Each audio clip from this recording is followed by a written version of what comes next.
Let us light a candle for Jeffery Baldwin, whose young life was lost.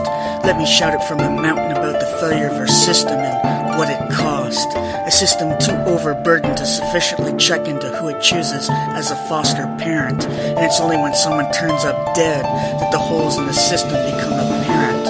And what do we say to parents told we're taking your children for their own good? When they got the call that their child was dead, how do you think that was understood?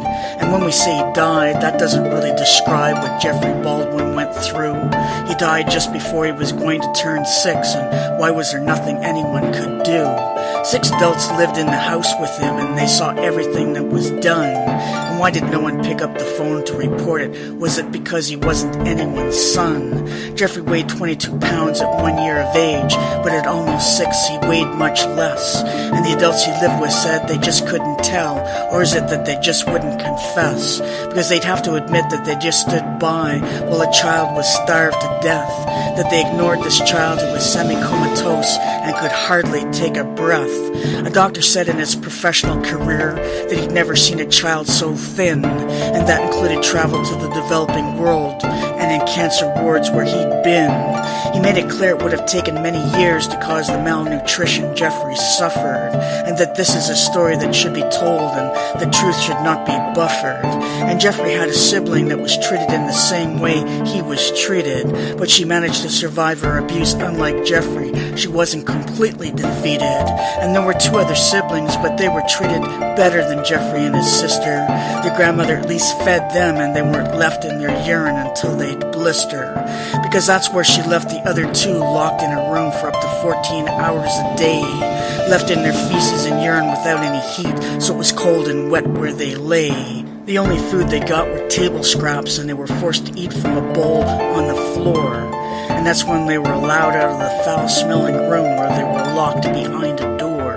This woman would force Jeffery to walk in circles around and around the kitchen for hours, and whenever he stopped, she'd throw things at him, so no wonder when he'd see her, he'd cower. And you have to wonder why it was that she treated him like this, what made him different from the others. Why was he and one sister treated so badly, unlike his other sister or brother? But there's no point trying to make sense of this type of cruelty and this abuse, because at the end of the day it couldn't save Jeffery, which only leaves us asking, what's the use? And why did the CAS give these children to a woman with a history of abusing kids? Both her and her partner had been charged in the past. It's not like anyone would be taking bids. Their own 2 children had been taken away for a type of abuse that was real similar, so it's not like the CAS hadn't met them before, so they should have been familiar. And there had been a child that previously died in their care, so it's not like they shouldn't have known that when they took these 4 children from their parents, it was hell into which they were thrown. And why had nobody checked on the health of the children who had been there for a number of years? If someone would only have intervened much sooner, they wouldn't have realized their worst fears.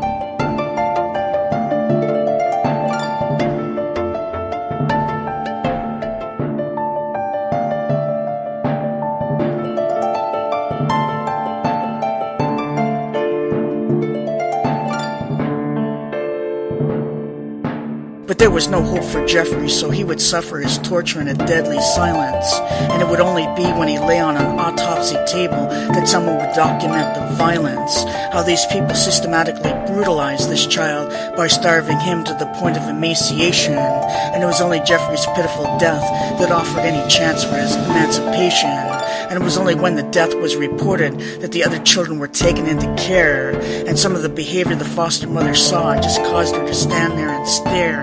At one point she found the other child that was tortured like Jeffery drinking from a toilet bowl, and she realized how much this child had been mistreated and how much of her dignity they stole. And the other 2 kids treated this little girl like she was nothing more than a pitiful creature, and in the beginning her behavior was so wild the foster mother wondered if she could reach her. She hadn't learned to use the utensils, and the family had never let her eat with them at the table. and as the foster mother tried to help her, she wasn't sure if she'd be able. The other children asked where the pig wall was in her home, where they could put the little girl, and as time passed while in her care, more horrors would unfurl. And even though the others were treated better, they too had suffered some measure of abuse. There was nothing that this grandmother had done to these kids of which she could offer a viable excuse. And whenever they were in public, the little boy would tell anyone what had been their fate, that they had been taken by police because their brother died, and then he'd just stand there and wait. It was as if he said, "This is who we are, so now you can reject us, and we'd rather you reject us than bring us home, only then to neglect us." They'd already been in a living hell, so they no longer had anything to lose, and they were keenly aware that they'd never been given so much as the right to choose. And when you looked into their faces, it was clear that all of them had been shell-shocked. They emerged from the darkness of a cold prison from where they all were locked, and the scars from their lives were forever branded deep into their souls, and the abuse they experienced would leave them handicapped by their emotional holes, and somewhere in the recesses of their memory would be the image of their starving brother. And when they grew older, what would they make of this ghost of another? And what about that other? Let's not forget about the little boy that died. Little Jeffery Baldwin starved beyond the point where even he could have cried, and they gave the grandmother and her partner both over 20-year sentences in prison, and her lawyers trying to claim she wasn't smart enough to know that he was too starved to have risen. But it wouldn't take a genius to figure out that she was deliberately abusing that kid, and she was smart enough to have been doing it for years, and yet she managed to keep it hid. And if Jeffery hadn't died, he'd still be there at the mercy of her terror. She cost him his life in such a cruel way, her fate could never be fairer. And the CAS needs to rethink how it handles the lives of the children they take, so they don't take them from one family only to put them into another mistake, so that a young child's life becomes a nightmare from which he can no longer wake up.